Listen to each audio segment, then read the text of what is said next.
Тэгээд энэ гарч байгаа тогтоолыг бол зарчмын хувьд дэмжиж байгаа юм. Зүгээр тогтоол дотор их олон эргэж харах юмнууд байна. Нэгдүгээр тогтоолын гаргаж байгаа юм дотор энэ манайхан банкны хороо санаавад энэ тогтоол дотор хэрэггүй юмнууд их орсон юм шиг байна. Энэ ногоо хөгжлийг дэмжих төсөлмөчлийг санхүүжүүлэх ямар хэрэгтэй? Зээлийн хүү буурах гэж хагаад. Энэ чинь өөрөөсөө тэр байгаль орчны асуудал шүү дээ. Энэ чинь ногоо хөгжлийн төслийг санхүүжүүлчихээр зээлийн хүү буурахгүй л үү дээ. Энэ орон сууцны орон нутагт түлхүү импортын зээлийн хөтөлбөр хэрэгжүүлэх энэ бүр хамаагүй асуудал шүү дээ. Бараг зээлийн хөгж өсөж байгаа асуудал шүү дээ. Тэгэхээр иймэрхүү энэ өгүүлбэр дотор байж байгаа энэ яг зээлийн хүүтэй холбоотой юмнууд оруулж ирэх бол нэг цаас гаргах гэхээр манай байгууллага төрийн байгууллагууд бүхэл юмыг хамаад ийчих. Хавь ойрын ирээс байгаа бүхэл зүйлүүдийг оруулаад явуулчих. Тэгэхээр манай банкаар энийг хараад энэ ногоо хөгжил мөжлөг төр ногоо хөгжил ярих үедээ л яриа. Одоо энд бичээд явах. Энд бол ямар ч ногоо хөгжлийг дэмжих тийм самбан байгуулснараа явуулахгүй байх гэж бодож байна. Хэд хэдэн зүйлийг энийг бүр юм тодорхой зааж өгвөл яасан бэ гэж бодох. Нэгдүгээр тэр бодлогын хүү мэдээж инфляцтай уйлжил байгаа. Гэхдээ бодлогын хүүг бууруулах чиглэлээр тодорхой нэг Монгол банк нь чиглэл өгөөд бодлогын хүүгийн бууралт явах. Бодлогын хүү 10% байхад бол зээлийн хүүг бид нар бууруулахад бас хүндрэлтэй шүү дээ банкуудын зээл бодлоготой холбоотой. Хоёр тэр эдийн засгийн тэлэг чиглэлээр засгийн газрын талд эдийн засгийн тэлэг чиглэлээр одоо энэ томоохон хөтөлбөрүүдийг хэрэгжүүлэх эдийн засгийн руу мөнгө урсгалыг одоо дотгочлох мөнгө урсгалыг нэмэгдүүлэх энэ юмнууд дээр бас тодорхой заалтууд оруулж өгмөр санагдах. Монгол банкнд тэр зээлийн хүүг бууруулах стратеги гэдэг нэг боловсруулаад байгаа тэр орон ер нь аль шатандаа юу вэ? Одоо яг тэр стратеги чи их хурлаар оруулж ирж тогтоолоор батлагдах юм уу? Монгол банкны ерөнхийлөгчийн тушаалаар батлагдаад хэрэгжээд эхлэх юм уу? Тэгвэл төрийн байгууллагууд хоорондын уялдаа холбоо нь яаж хангах? Энэ ганцхан Монгол банкны асуудал биш. Тийм учраас би бол тэр стратегийг батлахдаа их хурлаар оруулж ирээд тогтоолоор батлаад тодорхой одоо засгийн газар санхүүгийн зохицуулах хороо хөрөнгийн биржгээ босод одоо энэ юунд орж байгаа төрийн байгууллагуудад чиглэл өгөх байх гэж байна. Тийм учраас энэ нэгдүгээр одоо эхний хагастай багтаад энэ оны нэгдүгээр үйлрэлд эхний одоо хагас багтаад энэ зээлийн хүүгийг бууруулах стратеги оруулж ирж Монгол банк батлуулчих гэдэг юм уу? Ийм тодорхой зүйлүүдийг л бичмээр юм шиг санагдаад байна. Тэгвэл одоо яг энэ байдлаар бол одоо түрүүний гишүүдийн хэлдэгтээ санал нэг байна л. Ер нь бол нэг тийм ерөнхий үгээр эргээд бид нар одоо энийг хэрэгжилтийг ингээд жилийн дараа гаргаж харна гэж нэгдүгээр үйлрэл. Тэгээд харахад бол энэ чинь хэрэгцсэн юм шиг хэрэгжигөөч юм шиг ийм л байдалтай болчих гээд шүү дээ. Тийм учраас яг тодорхой өдөртөө сартаа улиралтай яг ийм зүйлүүдийг тэр тэгэж оруулж ирээ, ийм асуудлуудыг оруулж ирж хилцвэл ийм асуудал дээр санал. Одоо тухайлбал хөрөнгө оруулалтын банкны тухай хууль оруулж ирээд жил хагасуулж байна.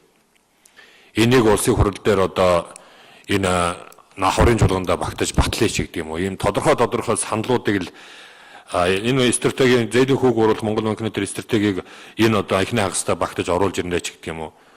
Бодлогын хүүг шатараатай бууруулах чиглэлээр одоо тодорхой арга хэмжээнд Монгол банк аав гэдэг ч юм уу? Ийм тодорхой зүйлүүд оруулахгүй л энэ нөгөө бид нарын гаргаж байгаа тогтоол минь эргээд хэрэгжилтэд хангах, хэрэгжилтэд одоо тайлгнах дүгнэхэд бол хэцүү болчих гээд байна л да. Тийм учраас ийм тодорхой зүйл оруулж өгөөч гэж байна. Тэгээд гол асуух зүйл бол энэ хөрөнгө зээл одоо зээлийн хүүг бууруулах стратегийг Монгол банк хизээ оруулж ирж ер нь их хурлаар батуулах гэж бодож байгаа. Та одоо эсвэл тэндээ баталчаад хэрэгжүүлээд яваад байна уу? Тэгээд энийг бол бие харахтаа бол энийг их хурлаар баталж ийж бусад одоо холбогдох байгууллагууд зөвхөн Монгол банкнаас гадна Монгол засгийн газар байна, санхүүгийн зохицуулах хороо байна. Холбогдох энэ одоо байгууллагууд бас чиг үүрэг авч ийж энэ ажил хэрэгжих хэрэгтэй л доо. Энэ утгаараа Монгол банкнаас энийг хизээ оруулж ирэх вэ гэдэг асуудлыг яаж за энэ түрүүний миний хэлдэг энэ гаргахтаа энэ зүйл энэ Содбаатар гишүүн яг саналаа өгөхдөө одоо яагаад төхөр тэгэл санал хураагаал явъя. Тэгэхгүй бол одоо хоёр дахь удаага энийг хилцэж байна. Нэлээд удаж байна. Намрын чуулганд л ярьж ихсэн одоо хаврын чуулган дээр хүртэл ингээл яриад сууцгааж байгаамаа. Тийм учраас санал түрүүн одоо Монгол банк бас ганц нэг зүйлүүд нь хариулаад явдаа хэрэггүй гэсэн саналууд байвал тунхаглын ч гэдэг юм уу байх юм бол хасч болно. Одоо жишээлбэл ийм байгаа байхгүй юу?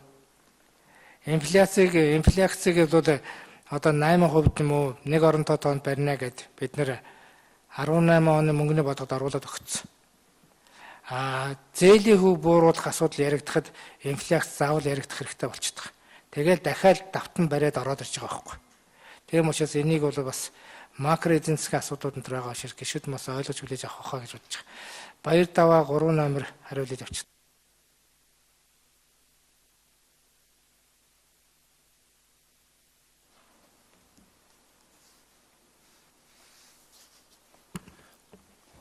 За Судбаатар гишүүний асуултанд хариулъя. Зээлэнхүү бууруулах стратегийг Монгол банкн дээр эхний хувилбараар боловсруулаад дуусчихсан байгаа. За одоо 4 сарын тэгээд сангийн яам санхүүгийн зохицуулах хорооллоо санал авахар хүргүүлсэн. Санхүүгийн доктортой байдлын зөвлөл дээр сангийн сайд санхүүгийн зохицуулах хорооны дарга Монгол Банкны ерөнхийлөгчийн хамтарсан тэр санхүүгийн доктортой байдлын хурал дээр 4 сарын 30-нд хэлэлцэх юм. Тэгээд 4 сарын 30-нд хэлэлцээд яг эцлээд батлан гэсэн. Тэгээд магадгүй одоо бас яг энэ стратегийг цааш нь ингээд яг бодит ажил болгоод хэрэгжүүлэхэд Судбаатар гишүүний хэлж байгаатай бол санал нэг нь өөрөөр хэлбэл зөвхөн Монгол банк биш санхүүгийн зохицуулах хороо, сангийн яам, засгийн газрын төвшөнд бусад байгууллагууд бүгд одоо энэ дээр бол хийх ажлууд одоо жишээлбэл шүүхтэй холбоотой асуудлууд хүртэл бий.